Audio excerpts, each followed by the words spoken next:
जय सोमनाथ। भारत माता की। अभी जो भैया लोगों ने बोला है सब कि मेरा समय बहुत कीमती है और 3 महीने तक का समय नहीं है, तो मैं सबसे पहले तो आपको बोलूं, स्त्री, नदी और संस्कृति, इसको मैंने अपना जीवन दिया है।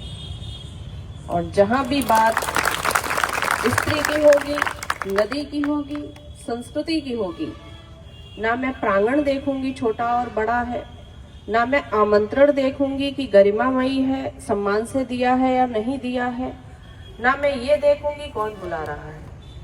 अगर मेरी सहभागिता से स्त्री, नदी और संस्कृति में कुछ भी उत्थान होता है तो मेरा जीवन समर्पित है। दूसरी बात, आपको लग रहा होगा कि 3-3 महीने का समय नहीं है तो ये तो बहुत बड़े बड़े आयोजन में रहेंगी। ऐसा नहीं है। कई बार ऐसा होता है कि बहुत बड़े मंच को मैं ना इसलिए कह देती हूँ क्योंकि किसी ने मुझे 11 पौधे लगाने के लिए कहीं आमंत्रण दिया था, तो वहां गड्ढे खोद के मिट्टी में हाथ पैर सना के मैं पौधे लगा रही होती हूँ उस बड़े मंच को ना कह के,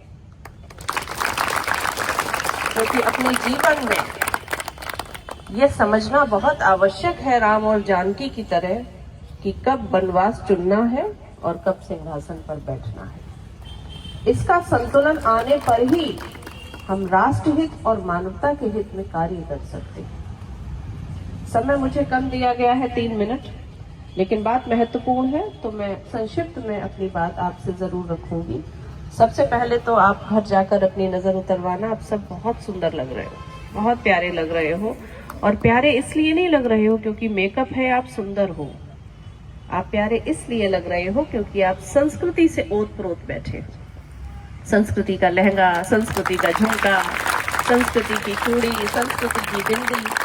जब जब एक स्त्री संस्कृति को धारण करती है तो वो स्वयं में एक देवी का स्वरूप बन जाती है, क्योंकि सुंदरता की परिभाषा कभी रूप रंग में नहीं होती है। सुंदरता की परिभाषा हमारी परंपराओं में छुपी है। गरबा, इस पर मैं अवश्य बोलूंगी और कई जगह इस बार गई और बोली।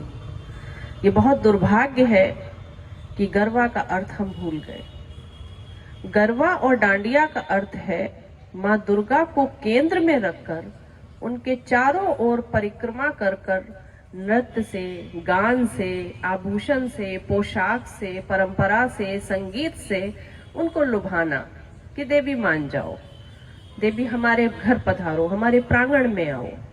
और केंद्र में जो दुर्गा बैठेंगी, दुर्गा देवी बैठेंगी, उसके चारों तरफ की ऊर्जा को हम ग्रहण भी करते हैं। लेकिन जब उस संगीत ने, उस नृत्य ने आधुनिकता और पाश्चात्य संस्कृति के रूप में एक भद्दा रूप ले लिया कि हम पोशाकों को गरिमा भूल गए, हम गाने की गरिमा भूल गए, हम उस गरिमा की, उस डांडिया की मर्यादा भूल गए। हम यहाँ तक ये भी भूल गए कि बीच में दुर्गा जी बैठी हैं और हमें उनके चारों तरफ उन्हें लुभाने के लिए नृत्य करना है। तो दुर्गा को केंद्र में हटाकर हमने फैशन को केंद्र में रखा, और जहां जहां गरबा और डांडिया की एक भद्दी तस्वीरें जा रही हैं, ये हमारी संस्कृति को शर्मिंदा कर रही हैं। गरबा और डांडिया हमारे व्रत, उपवास, परंपरा, धर्म का एक भाग है। जैसे आप सब बैठे हो, कितने अच्छे लग रहे हो। स्त्री जितनी ढकी होती है उतनी गरिमामयी रहती है। आप आंख बंद करके सोचो, आपको कौन अच्छा लगता है? जानकी, अहिल्याबाई, लक्ष्मी जी, राधा जी, या वो जिनकी पोशाकें अच्छी नहीं हैं, जिनको लगता है कम पोशाकें हमें सुंदर बना देंगी? तो पहले तो गरबा का अर्थ समझना, और आज से लेकर जब तक गरबा और डांडिया का हिस्सा बनना, ये सोचना कि केंद्र में दुर्गा बैठी है।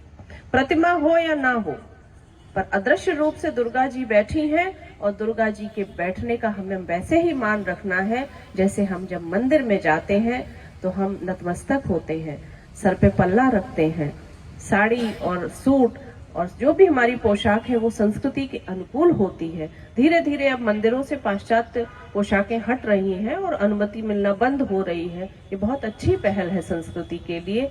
तो गरबा और डांडिया की मान्यता, महत्व और उसकी पवित्रता को समझते हुए आज मैं भी आपके साथ अवश्य गरबा करूंगी। जय सोमनाथ।